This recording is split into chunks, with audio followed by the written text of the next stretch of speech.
સમગ્ર દેશમાં આજે અયોધ્યા રામ મંદિર પ્રાણ પ્રતિષ્ઠાનો માહોલ જોવા મળી રહ્યો છે, જ્યાં આજે પ્રાણ પ્રતિષ્ઠા થઈ ગઈ છે। અયોધ્યામાં રામ મંદિરમાં પ્રાણ પ્રતિષ્ઠાનો મહોત્સવ પૂર્ણ થઈ ગયો છે। આજે સમગ્ર દેશમાં હર્ષોલ્લાસનો માહોલ જોવા મળી રહ્યો છે। આજે અયોધ્યા રામ મંદિર પ્રાણ પ્રતિષ્ઠાના પર્વની ઉજવણી ધામધૂમથી કરવામાં આવી, ત્યારે અમદાવાદમાં પણ આ પર્વની ઉજવણી ઉત્સાહભેર કરવામાં આવી રહી છે। અમદાવાદમાં આજે શુભમ ગ્રુપ ઓફ ઇન્સ્ટિટ્યૂટ દ્વારા રામ ભગવાનની શોભાયાત્રાનું આયોજન કરવામાં આવ્યું હતું। આ શોભાયાત્રા 3 કિલોમીટર સુધી યોજાઈ હતી, જેમાં શુભમ ગ્રુપ નર્સિંગ કોલેજના વિદ્યાર્થીઓ મોટી સંખ્યામાં જોડાયા હતા। આ શોભાયાત્રામાં વિદ્યાર્થીઓ વેશભૂષા દ્વારા ભગવાન શ્રી રામ, લક્ષ્મણ, જાનકી, હનુમાન તેમજ સબરી બન્યા હતા। સમગ્ર વાતાવરણ જાણે રામમય બન્યું હોય તેવા દ્રશ્યો જોવા મળ્યા હતા।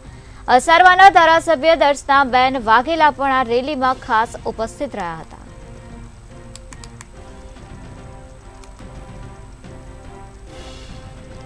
આજે જ્યારે 550 વર્ષ પછી એના સંઘર્ષ પછી જ્યારે આપણી ભાવના સાકાર થવા જઈ રહી છે, જ્યારે રામલલ્લા મંદિરની પ્રાણ પ્રતિષ્ઠા થઈ રહી છે, અને ખાસ કરીને હું વંદન કરીશ આપણા યશસ્વી વડાપ્રધાન શ્રી નરેન્દ્રભાઈ મોદીને કે જેમણે આ એક ઉત્સાહને બેવડો કરી તો આજે અમારી નર્સિંગ કોલેજ, જેમાં શુભમ, સોહમ અને શાંતમ, આ ત્રણેય નર્સિંગ કોલેજ અને મહાત્મા ગાંધી ફિઝિયોથેરાપી કોલેજ તેમજ doctor BR Ambedkar law college એમ સમગ્ર 5 કોલેજના અમારા 2500 થી 3000 સ્ટુડન્ટ્સ જ્યારે એક ભવ્ય શોભાયાત્રા કાઢી અને અમે આજે આ શુભ ઘડીને, આજે ઐતિહાસિક ઘડીને ઉજવવા માંગીએ છીએ, જેના કારણે આજે અમે એક શોભાયાત્રાનું આયોજન કરેલ છે।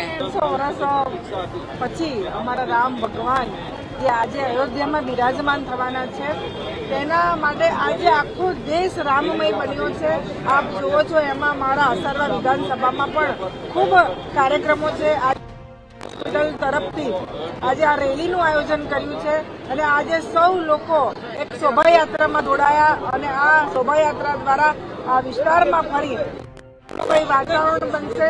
આજે જે અયોધ્યામાં રામ ભગવાન બિરાજમાન થવાના છે, હું આજે અમારા વડાપ્રધાન નરેન્દ્રભાઈ મોદીને પણ હું ખૂબ અભિનંદન આપું છું કે લોકોએ જે 500 વર્ષથી રાહ જોઈ અને ભગવાનની બિરાજમાન થવા માટે રાહ જોઈ રહ્યા હતા, આજે એ કાર્ય થવાનું છે।